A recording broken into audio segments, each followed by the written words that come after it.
Everyone knows ChatGPT， 但要如何很聪明的使用来提升工作的沟通力呢？那这个月就让我们来讨论各种不同的生成式 AI 工具，以及要如何优化不同的沟通方式。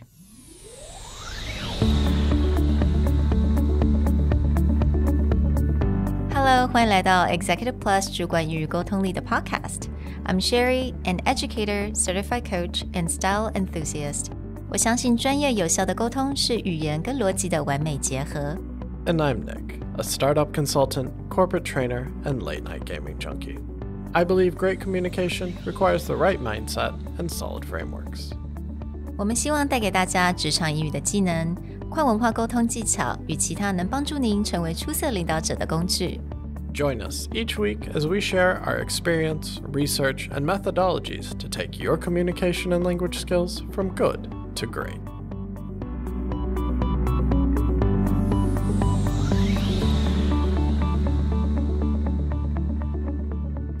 Hey everybody, welcome back to the Executive Plus podcast. It's July, which means a new theme is around the corner.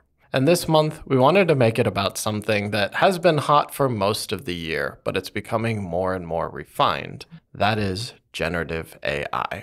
There's a lot of information about what generative AI is or all the ways you can use it, but we wanted to be more specific about what generative AI can do for communication, and that actually even among ourselves, we each use generative AI in very different ways. So we want to talk a little bit about what are the different methods or what are the different functions that it can have in your workflow.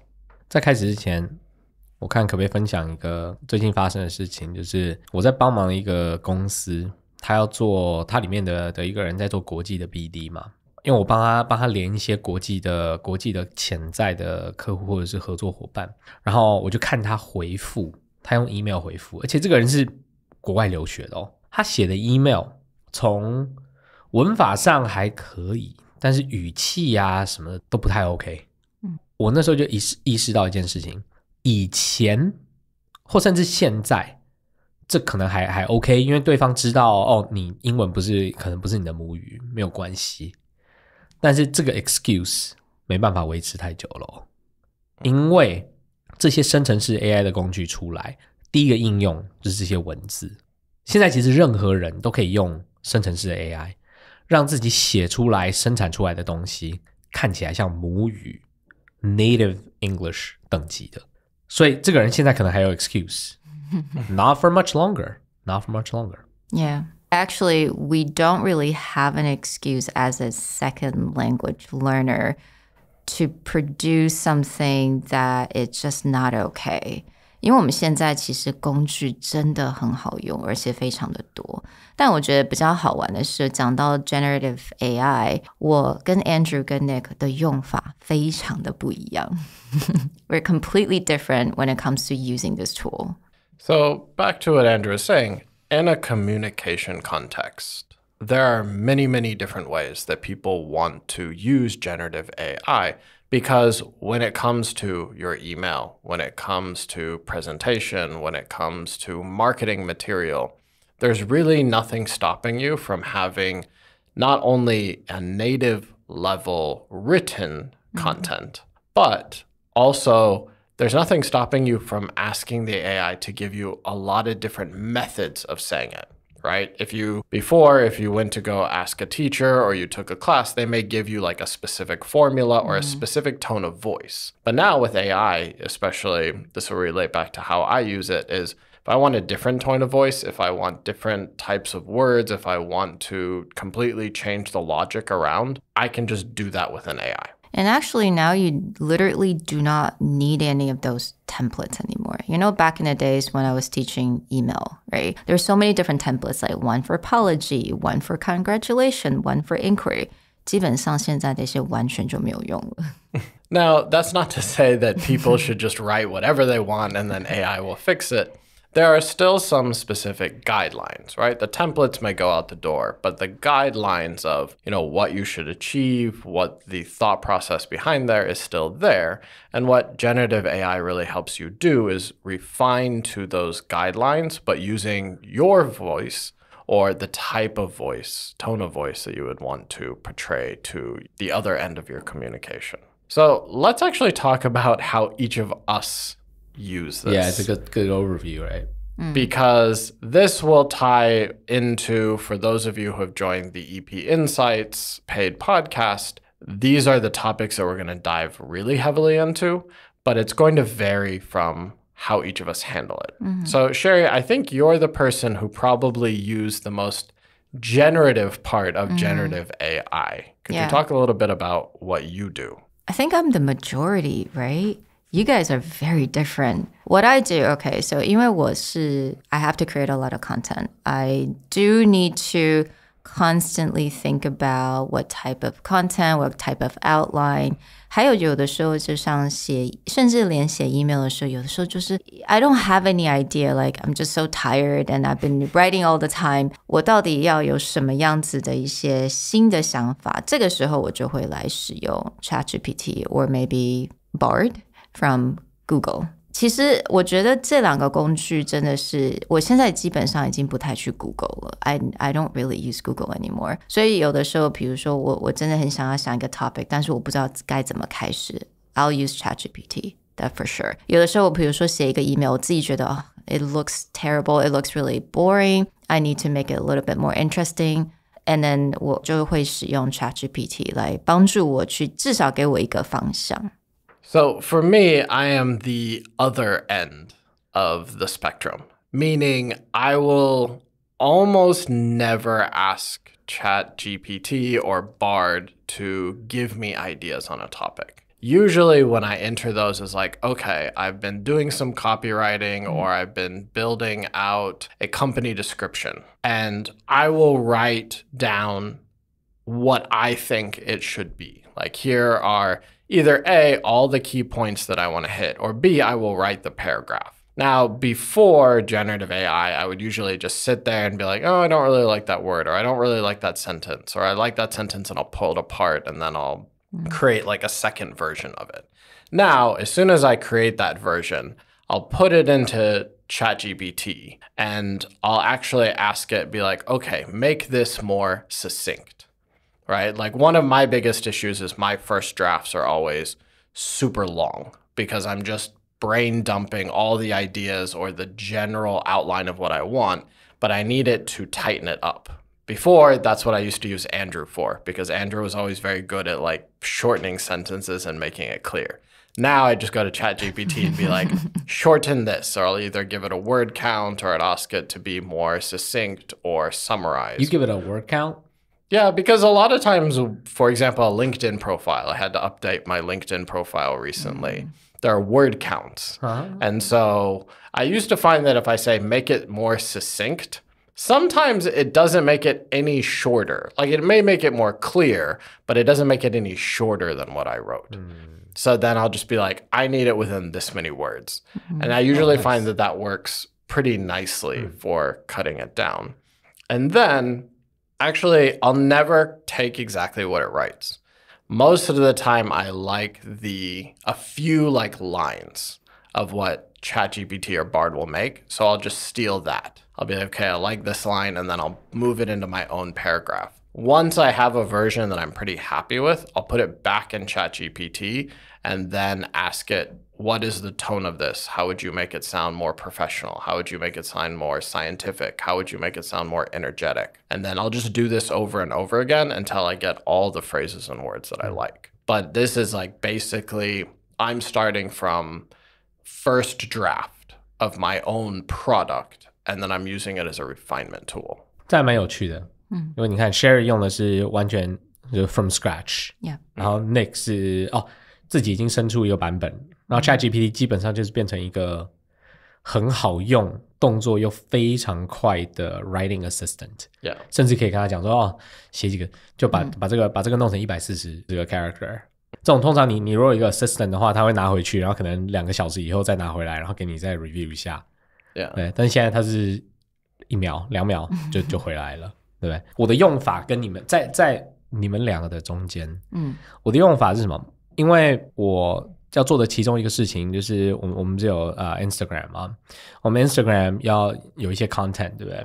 这些 content 我发现 ChatGPT 我也是用 ChatGPT， 因为 Google unfortunately 还没有办法，Google 现在好像只能弄英文、日文跟韩文，超 random. Like I tried French on it, didn't work. And so I used ChatGPT. I literally give ChatGPT existing things that I've done and be like, I want another one like this. And it goes infinite. Like, give me another one. It'll give me one and I don't like it. I'm like, I don't like it. Like, for example, on vocabulary, in the professional, like our pro word series, I'll literally go, no, this is too common. Like, it's not good enough. Give me another one that's like, in our EP Insights, we'll dive into greater details, right? I can even have in ChatGPT multiple tabs open where they have different purposes. One is just for brainstorming words, and the other one is I just throw the word in there. I give it an example of what I want and say, like, do 5 of these. And it's an infinite, like, variation generating machine. Yeah, I'll do that a lot for, like, taglines or headlines where, I mean, back to my own process, I'll usually write 3 or 4 because, oh, I think I'm so clever. And then I'll usually put that in and be like, give me things like that. And then it'll generate like 10 other taglines. And then what I'll usually do is like, I like number 6 and 7. Do 5 more along these lines. Or I like this word. Use that word in the taglines. Yeah. And it's really nice for, generating those ideas where you're like, okay, I like that thing, but I don't like this thing. So stop generating that and start making things like this. Yeah. And you can even ask it. Sometimes you can even ask it to generate, for example, phrases that rhyme, right? Yeah. You'd be like, oh, I want the first word and the last word to rhyme. Yeah, if anyone follows the communication R&D, you can go back and all of those rhetorical devices, you can throw that at ChatGPT. Yeah. Be like, I want to use this rhetorical device to describe this thing, and it will output things. It's quite useful because it makes your copywriting or marketing language sound really fancy. So as you guys can hear, both Andrew and Nick are very good at writing prompts.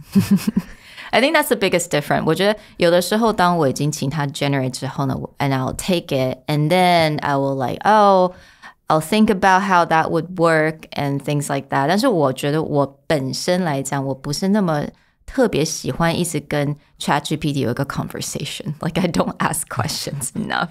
Maybe I really should, which means we will have a EPI episode specifically for writing prompts from Andrew and Nick. So yeah, 我觉得其实 writing prompts 而且要写对的 prompts 也就是我们去提升我们沟通力一个很重要的一个部分。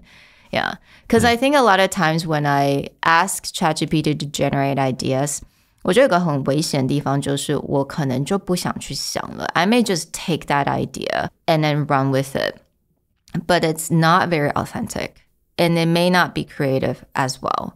But I needed to give it more prompt or I needed to add into something like my own idea. 所以我觉得这个也有可能就是你如果只用 ChatGPT 然后就是它就丢给你东西然后你就去用的话 sometimes it could be a little bit inauthentic. 但是相反的，我必须要说一件事，因为我有一些朋友，因为我以前在联合国周边组织啊，然后有做一些 NGO 的东西啊，所以我周边很多人，我也不想讲他们是谁，他们就是那种专门飞来飞去参加国际会议，然后会受邀去演讲啊，讲一些什么国际情势啊、大趋势啊、经济什么的。我看他们的 post， 我看完他们的 post， 在 LinkedIn 不然就是在 Facebook 上面，我看完 post 我就觉得生成式 AI 生出来的东西已经够好了。为什么？因为这些人呢讲的东西里面都没有内容。Or 也许他们最近已经开始用 ChatGPT 生出他们所有的内容了。That's possible as well. 但是他们都是在讲一些非常非常 standard 的东西，真的没有什么特别的。都是同样的 hashtag， 都是同样的 slogan， 都是同样的字，都是同样的口号，然后就这样 repeat。然后我听过的这些演讲也没有比他们的 post 好到哪里去。So wait, you think they're generated by AI? It's possible, but I will say even before the emergence of ChatGPT, their language was already like this. It's a lot of things that everybody agrees on. And it's just repeated as the phrase echo chamber, right? Yeah, so ChatGPT 可以一定绝对可以写出那样子的东西。So it's real. It's real. Most of us don't have anything of substance or anything innovative to say, honestly. Well, I mean, this will come back to the tool will only be as good as the person prompting the tool. This is a lot of times where they talk about co-pilot. With generative AI, even in Sherry's case, it can give you the ideas. But if you don't have the capability of processing or thinking more about that, it's just going to come across very generic. So you're going to run into these situations where you're going to get a lot of influencers or people who want to be influencers who are just being like, you can create all these things using ChatGPT. Be like, yeah, and then you'll just sound like everyone else because you don't have the awareness of how to improve or how to refine where you're going from. So it's okay to start from zero, but you still need to think about how do you do these things. Like in Sherry's case with the podcast, you usually will generate an idea, but then you'll go find a ton of resources or other things based on the idea that gets generated. Whereas some people will stop and be like, yeah, good, these are 5 hacks on how to do this. Copy, paste into Instagram. Yeah. Right? Yeah. 而且现在我们这个月可能我在猜啊，不一定会讲这些东西，但是现在其实也有很多自动化的工具。它是把你的 email 跟 ChatGPT 连在一起，然后再连到 for example something like Google Sheets， 然后你甚至可以在里面 design 就是 Zapier 嘛， Zapier automation 很强啊，对不对？它Zapier 现在也跟 ChatGPT 连在一起，你甚至可以把 prompts 设计进去，然后让它用好几个 prompt 去生出比较不一样的内容。但是我觉得总结对我来说，我觉得现在知道怎么好好用生成式 AI 的人，他在沟通，尤其是职场沟通上会有非常大的优势，不只会省很多时间，也会生出很多的不同的 ideas。那这个月呢，我们到底会有什么样子的 episode 呢？ So aside from how to write more prompts, 也有 how generative AI can actually change the way we do presentation, right, visually. 这个也是非常重要的一个部分。还有也就是它要怎么样改变我们的语言学习的方式。Join us this month where we take a look at what generative AI can do for our communication. We'll talk to you guys soon. Bye. Ciao.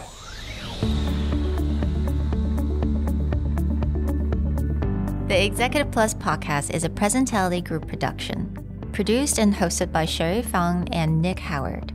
You can search us on Facebook, 主管英文 Executive Plus. You can also find us on Instagram, Communication R&D, and email us at sherry@epstyleplus.com.